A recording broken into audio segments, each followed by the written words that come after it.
السلام علیکم دوستو، ایک ایسی وادی جو جنوں، پریوں، دیو اور دیگر مخلوق کے بارے میں جانی جاتی ہے۔ ایک ایسا پہاڑ جہاں ہمیشہ اندھیرا رہتا ہے، چاند اور سورج کی روشنی وہاں تک کبھی نہیں پہنچی۔ وہ وادی جہاں آج تک کوئی شخص نہیں پہنچ سکا۔ کیا یہ وادی جنوں کا دیس ہے یا کسی اور دنیا میں جانے کا ایک پراسرار راستہ؟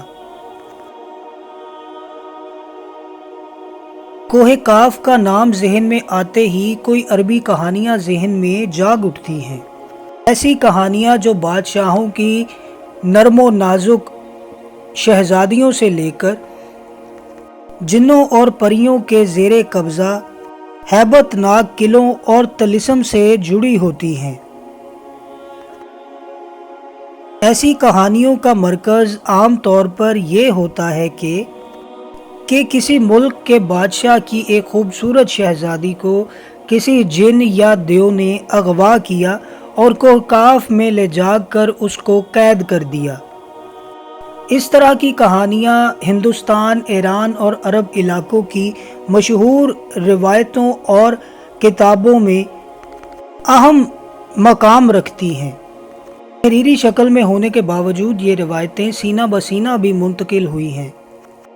جبل کاف یا کوہ کاف مشرقی وسطی اور عربوں کے مشہور افسانوں میں ایک افسانوی پہاڑی سلسلے کا نام ہے۔ اسلامی روایتوں کے مطابق کوہ کاف کو جنوں کا وطن کہا جاتا ہے۔ اسے خدا نے چمکتے ہوئے زمرد سے بنایا ہے، جبکہ ایرانی روایتوں کے مطابق یہ علاقہ شمالی قفقاز کے علاقوں میں تھا، جس علاقے کو انسانوں کی کسی بھی حکومت قبضہ کرنے سے ناکام رہی، کیونکہ قدیم علم نے ان پہاڑی علاقوں کو اسرار میں ڈھانپ رکھا تھا۔ کوہ کاف دراصل ایک طویل پہاڑی سلسلہ ہے۔ یہ زمین کا سب سے دور دراز مقام کہا جاتا ہے، جو داستانوں میں سیمرغ نامی پرندے سے مشہور ہے۔ کہتے ہیں کہ کوہ کاف سبز زمرد پر مشتمل ہے، جس کے رنگ نے آسمان کو سبز رنگ عطا کیا ہے۔ کوہ کاف کو جنوں کا شہر بھی کہا جاتا ہے، جہاں زمانہ قدیم میں جنات کی نسلوں نے بہت زیادہ حکومتیں قائم کی۔ امام قزوینی لکھتے ہیں کہ کوہ کاف کئی علاقوں میں منقسم ہے، جس میں 70 زمینیں چاندی کی ہیں، 70 زمینیں سونے کی ہیں اور 70 زمینیں مشکی ہیں۔ عربی کتابوں کے مطابق کاف پہاڑ سب سے اونچا تھا، جو اللہ تعالیٰ کی طرف سے زمین کو سہارا دینے کے لیے بنایا گیا تھا، اور دنیا میں جتنے بھی پہاڑی سلسلے ہیں ان تمام پہاڑی سلسلوں کی جڑیں زیر زمین کوہ کاف سے جڑی ہیں۔ زکریا القزوینی نے 13ویں صدی میں عجائب المخلوقات میں نامی ایک کتاب لکھی تھی، جس میں انہوں نے کاسمونالوجی کے مطابق یہ نظریہ دیا ہے کہ آسمان کو خدا نے تھام رکھا ہے تاکہ وہ زمین پر نہ گر پڑے۔ اس زمین کے چاروں طرف پہاڑوں کا ایک سلسلہ ہے جس میں کوہ کاف بھی شامل ہے، جو ان سلسلوں کو کھوٹی کی طرح اپنی جگہ پر رکھتا ہے۔ مشہور صوفی جلال الدین رومی نے اپنی تحریروں میں کوہ کاف کا ذکر کچھ یوں کیا ہے کہ طاقتور بادشاہ سکندر ذوالقرنین نے آب حیات کی تلاش میں مشرق کا سفر کیا تھا۔ اس سفر کے دوران آپ کوہ کاف تک جا پہنچے تھے۔ جب آپ کوہ کاف پہنچے تب آپ نے دیکھا کہ وہاں فرشتہ اسرافیل قیامت کے دن سور پھونکنے کا انتظار کر رہے ہیں۔ کوہ کاف اور اس میں موجود مخلوق کے بارے میں ایک اور روایت بیان کی جاتی ہے کہ حضرت ابن عباس فرماتے ہیں، رسول اللہ صلی اللہ علیہ وآلہ وسلم ہمارے پاس تشریف لائے جبکہ ہم مسجد نبوی میں حلقہ بنا کر بیٹھے ہوئے تھے۔ ہمیں آپ صلی اللہ علیہ وآلہ وسلم نے فرمایا، کیا کر رہے ہو؟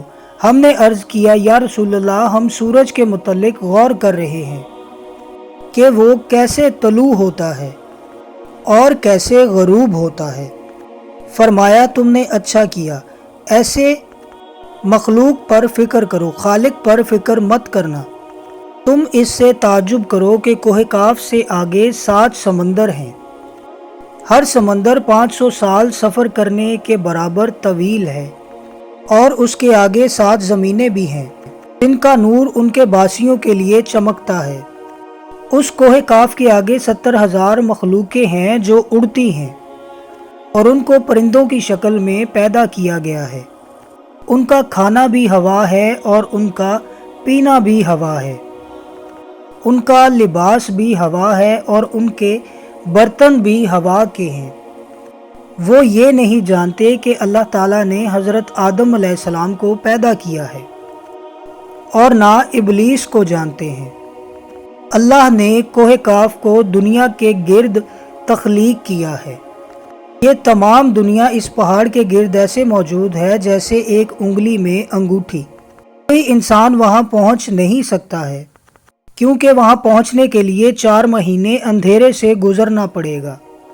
یہ وہ پہاڑ ہے جہاں نہ کوئی چاند ہے اور نہ کوئی سورج، بلکہ یہ لوگ چاند اور سورج کے بارے میں جانتے بھی نہیں۔ جو روشنی ان تک پہنچتی ہے وہ کاف پہاڑ کی روشنی ہے، اور وہاں پر موجود مخلوق جڑی بوٹیاں کھاتی ہے، اور ان کے بدن پر کوئی کپڑا نہیں ہوتا۔ صحابہ نے فرمایا، یا رسول اللہ، کیا وہ فرشتے ہیں؟ آپ صلی اللہ علیہ وآلہ وسلم نے فرمایا، نہیں، وہ فرشتے نہیں ہیں، لیکن ان کی فرما برداری اللہ تعالیٰ کے لیے ایک فرشتے جیسی ہی ہے۔ پھر آپ نے فرمایا، معراج کی رات ان کی ملاقات کوہ کاف کے لوگوں سے ہوئی تھی، اور وہاں کے لوگوں نے آپ صلی اللہ علیہ وآلہ وسلم کی دعوت کو قبول کیا، اور وہ مسلمان ہو گئے۔ ناظرین، بہت سارے محققین کا خیال ہے کہ کوہ کاف انٹارکٹیکا کے ان ویران اور برفیلے علاقے میں موجود ہے جو ہمیشہ بادلوں اور اندھیرے سے ڈھکا ہوتا ہے۔